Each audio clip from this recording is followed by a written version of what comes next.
Okey. So, saya telefon ni sebab saya nak update berkaitan dengan Encik Azizul. Okey. Encik Azizul sekarang ni ini mengalami kita panggil jangkitan lah, jangkitan kuman. So, demam. Semalam terpaksa tukar kepada antibiotik yang baru sebabkan demam dia masih lagi persistent. Selepas kita kasih antibiotik dia dalam 4 hari punya ubat antibiotik tazocin tu. Okey. So hari ni semalam malam lah kita naikkan kepada Meropen. And then dia punya sumber kuman tu kita tengah siasat. Cuma saya macam suspect takut-takut bersumberkan daripada dia punya PICC. Okey. Sebabkan PICC ni tu saya nampak macam ada nanah dekat dia punya tempat masuk tu. Okey. Warna merah dan juga nanah. So saya ambil dia punya culture dari situ jugalah. Cuma saya nak bagi tahu ni lah, dia punya darah dia tu macam kurang baik dari segi dia punya darah putih makin turun. Dia punya platelet pun ada turun sikit. Ada banded dia semalam macam ada ni lah, macam apa, tak happy sikit, dia macam marah-marah sikit dengan Dr. Hausman semalam. Sebabkan Encik Azizul ni dia punya darah ni nak ambil darah tu susah sikit Oh, okey. So dia macam ada marah-marah sikit lah. So kita macam mengalami kesukaran sikit lah bila mana nak apa tu manage bila mana Encik Azizul dia macam marah-marah macam ni. So Dr. Siva minta saya update dengan Puan. Lepas tu kalau macam boleh Puan macam minta tolong, kalau macam Puan boleh cakap dengan Encik Azizul kata dia tolong kasih kerjasama ke macam tu supaya kita senang sikit nak merawat. Sebabkan dia kalau dia macam marah-marah ni, kita nak masuk line pun semua pun susah, dia pun tak nak susah kawan. Macam tu. Ada tak apa yang Puan nak tanya saya berkaitan dengan keadaan dia? Doktor tak rasa ke macam perlukan psychiatrist punya assistant? Sebab dia ni ada masalah psychiatrist ke? Tak ada. Tapi cuma dia macam depressed kan kat situ sorang-sorang. Itulah semalam hari tu masa yang last admission pun sama juga. Dia macam marah-marah macam ni, tapi kita offer, dia kata dia tak nak. Kalau macam tu lah. Puan rasa dia ada elemen depressed ke? Dekat rumah ada nampak macam tu? Dekat rumah dia okey. Dekat rumah dia tak ada demam. Tapi bila sampai kat daycare hari tu, dia dah start demam balik. Bukan demam. Tak, yang symptom depressed. Maksud saya, bila di rumah dia tak demam, anak dia happy je, tak ada nampak macam depressed sangat. Tak ada langsung lah. Simptom-simptom depressed pun tak ada langsung. Tapi bila dah bawa ke daycare, dia mula rasa tak sedap, tak selesa. Dia dah mula rasa, bila dia dah rasa tak selesa tu, maksudnya bila mana dia tak sihat lah, dia jadi macam ni saya rasa lah sebab dekat rumah dia tak ada apa-apa rasa negatif ke sampai nak bawa pergi hospital, dia mulalah dia bukan buat perangai lah maksudnya. Basically ni kita panggil ni lah namanya kita panggil adjustment disorder lah. Adjustment maksudnya bila mana dia mengalami stres, dia tengah adjusting adjustment. So apa cara saya rasa dia ni belum lah sampai depression lagi ini kita panggil adjustment disorder. Adjustment disorder basically just kita panggil psycho education je lah. Maksudnya kita just bercakap dengan dia, kasih nasihat macam tu je lah. Tapi lama kelamaan kalau dia betul macam ni, maybe boleh juga berlaku depression kan. Yang berkaitan dengan tu saya take note. Kalau macam ni saya maybe akan rujuk dengan doktor psikiatri kemudian lah. Okay. Tapi sekarang ni macam mana nak encounter masalah infection tu?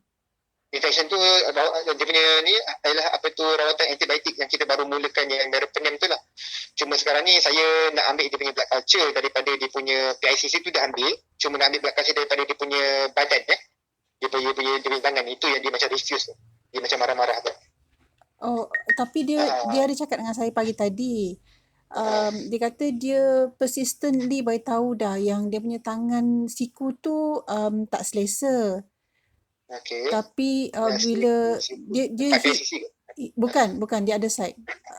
He's been telling everyone yang dia rasa tak selesa on the left siku tu. Tapi semalam ada insiden where I'm not sure how, maybe pegang kuat sangat bahagian siku tu yang dia tak selesa tu. Tak selesa tu sebab apa Pertama saya rasa dia dah ada bila doktor masuk atau nurse masuk, mereka nak ambil darah. So dia part ambil darah tu yang dia sekarang ni macam fobia sikit. Sebab because dia banyak kali ambil kan. Bila banyak kali ambil tu, trying and trying tu yang buat dia rasa fobia. Saya tahu. Memang ini masalah yang apa tu biasa berlaku untuk pesakit hemato, nak berdarah tu memang susah. Saya pun rasa kesian dengan dia. Itulah. Memang betul susah. Tapi doktor yang sebab masa dia balik pun I ada nampak yang bahagian PICC tu macam ada excess kan, macam reddish sikit kan. Itu ke yang doktor kata? Poin pun ada perasan dah nampak dah yang macam warna merah ya. Dia Sebab punya skin lepas masuk tu kan. tapi my husband kata itu biasa mereka letak ubat kuning ke apa masa dia nak letak PICC dia kata.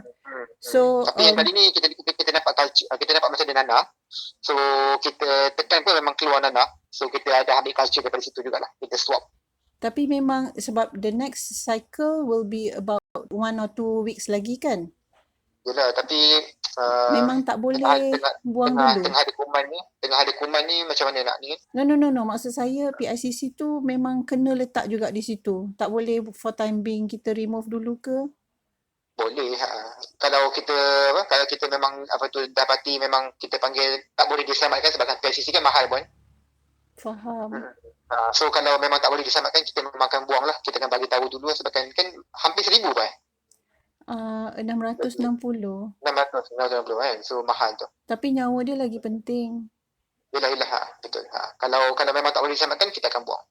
Betul apa yang puan cakap tu. Tapi dalam masa yang sama sebab ini external kan, tak ada kemungkinan macam external thing masuk dalam pergi ke jantung dia yang menyebabkan dia stres ke, ada tak? Apa maksud tu? Kan sekarang PICC tu using macam bloodstream masuk ke jantung kan? Betul. Ada kemungkinan tak macam external item dalam body dia tu yang reject ke? Of course boleh. Kalau dia punya jangkitan kuman daripada PICC tak dirawat dengan bagus, dia boleh pergi ke jantung. Itu yang paling menakutkan. Itulah sebab bila saya cakap dengan dia pun saya suruh dia sabar, tapi dalam keadaan sekarang sabar ni is not the right word yang saya kena cakap dekat dia. Tak apalah doktor, mungkin next time kalau boleh jangan pegang siku kiri, bahagian siku dia tu I tak tahu kenapa tapi dia kata macam benda tu menyucuk-nyucuk sikit, and then kalau boleh saya tahu dia punya vein tu dah mengecil, tapi perhaps kalau ada you have someone who is very senior untuk ambil blood tu sekali try je. Okay, baik. Boleh. Saya minta maaf kalau dia behave, doktor. Okay, baik. Thank you so much for updating me. Thank you. Assalamualaikum. Assalamualaikum.